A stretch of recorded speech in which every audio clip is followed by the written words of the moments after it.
إن الله فالق الحب والنوى يخرج الحي من الميت ومخرج الميت من الحي ذلكم الله فأنى تؤفكون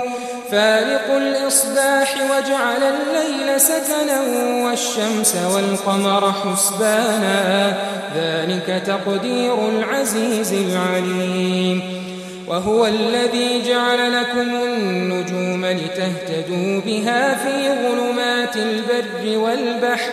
قد فصلنا الآيات لقوم يعلمون وهو الذي أنشأكم من نفس واحدة فمستقر ومستودع قد فصلنا الآيات لقوم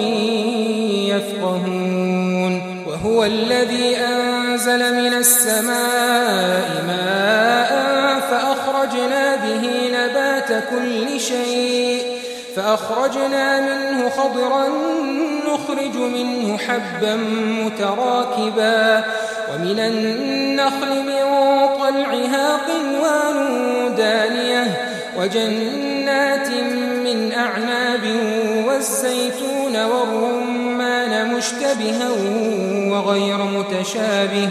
انظروا إلى ثمره إذا أثمر وينعه إن في ذلكم لآيات لقوم يؤمنون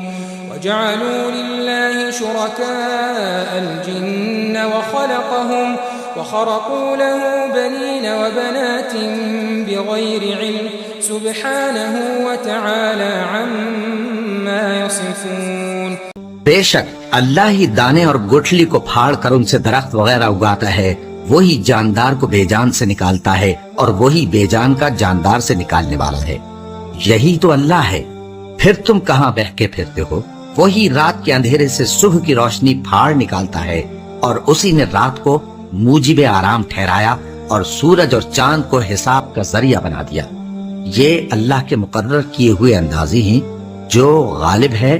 علم والا ہے، اور وہی تو ہے جس نے تمہارے لیے ستارے بنائے تاکہ جنگلوں اور دریاؤں کے اندھیروں میں ان سے رستے معلوم کرو۔ عقل والوں کے لیے ہم نے اپنی آیتیں کھول کھول کر بیان کر دی ہیں، اور وہی تو ہے جس نے تم کو ایک شخص سے پیدا کیا، پھر تمہارے لیے ایک ٹھہرنے کی جگہ ہے اور ایک سپرد ہونے کی۔ سمجھنے والوں کے لیے ہم نے اپنی آیتیں کھول کھول کر بیان کر دی ہیں، اور وہی تو ہے جو آسمان سے مے برساتا ہے، پھر ہم ہی جو مے برساتے ہیں اس سے ہر طرح کی نباتات اگاتے ہیں، پھر اس میں سے سبز پودے نکالتے ہیں اور ان پودوں سے ایک دوسرے کے ساتھ جڑے ہوئے دانے نکالتے ہیں، اور کھجور کے گاوے میں سے لٹکتے ہوئے گچھے، اور انگوروں کے باغ اور زیتون اور انار جو ایک دوسرے سے ملتے جلتے بھی ہیں اور نہیں بھی ملتے۔ یہ چیزیں جب پھلتی ہیں تو ان کے پھلوں پر، اور جب پکتی ہیں تو ان کے پکنے پر نظر کرو۔ ان میں ان لوگوں کے لیے جو ایمان لاتے ہیں اللہ کی قدرت کی بہت سی نشانیاں ہیں، اور ان لوگوں نے جنوں کو اللہ کا شریک ٹھہرایا حالانکہ ان کو بھی اسی نے پیدا کیا، اور بے سمجھے جھوٹ بہتان اس کے لیے بیٹے اور بیٹیاں بنا کھڑی کی۔ وہ ان باتوں سے جو اس کی نسبت بیان کرتے ہیں پاک ہے، اور اس کی شان ان باتوں سے بلند ہے۔ وہی آسمان